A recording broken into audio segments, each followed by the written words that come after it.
majority of Israelis, 60%, now favor such forced relocation. This is but one more warning bell that a population who suffered the nightmare of Nazi extermination is now itself embracing fascist proposals.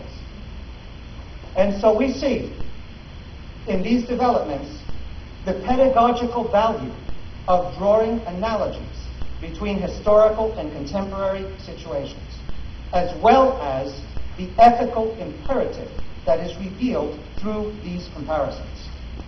The capacity to commit the atrocities associated with the Nazi Holocaust is potentially within us all. Therefore, condemnation of oppression and domination cannot be selective. Either we condemn it in every instance, or we lose the moral authority to condemn it in any instance. If we condemn the Nazi Holocaust, we must also condemn what I have described as slow-motion Israeli genocide against the Palestinians. That these two events are not identical is irrelevant to the pedagogical purpose of the analogy, or to the moral imperative that adheres to the comparison. The noted Jewish historian Benny Morris, who was a professor at Ben Gurion University in the Negev, and who closely identifies with Israel, gave a lengthy interview to the Israeli newspaper Haaretz, which was published on January 9, 2004. In that interview, he referred to the genocide of Native Americans in what is today the United States in order to suggest that genocide may be acceptable. He said, and I quote him, "Even the great American democracy could not have been created without the annihilation of the Indians. There are cases in which the overall final good justifies harsh and cruel acts that are committed in the course of history." He then went on to call for ethnic cleansing of the Palestinians, saying, and I quote him again, "Something like a cage has to be built for them. I know that sounds terrible. It is really cruel, but there is no choice. There is a wild animal there that has to be locked up in one way or another." Close quotes. Such a statement should cause us to pause. We must consider very carefully what Morris is proposing, and the historic project in whose name he makes such a proposal. This leads me to conclude with an urgent warning. Beyond Palestine and Israel, beyond the University of California, we are in the midst of a global crisis, the worst crisis in decades. As this crisis unfolds, the means of violence are more large-scale and more destructive than humanity has ever known. And we face an ecological collapse that threatens life itself on the planet.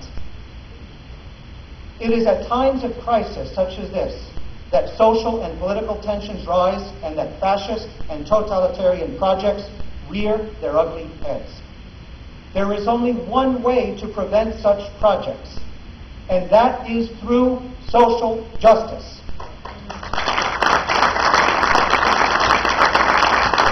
And social justice requires speaking truth to power. It is time to draw the line. World War II began when democracy was overthrown in Spain and Franco came to power.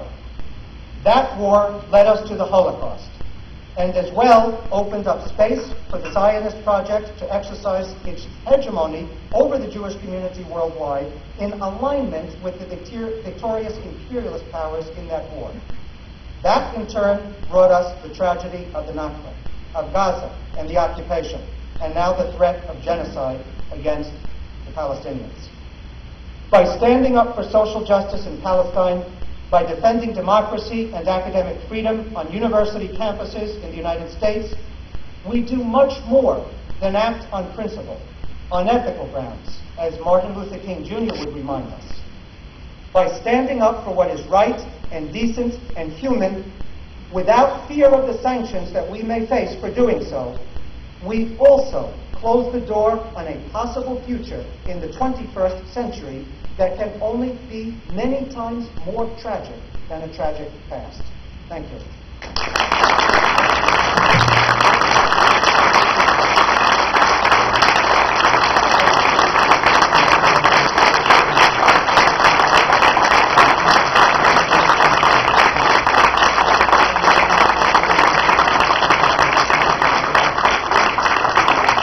I think we're very, very fortunate to have Professor Robinson with us, and I just want to encourage all of you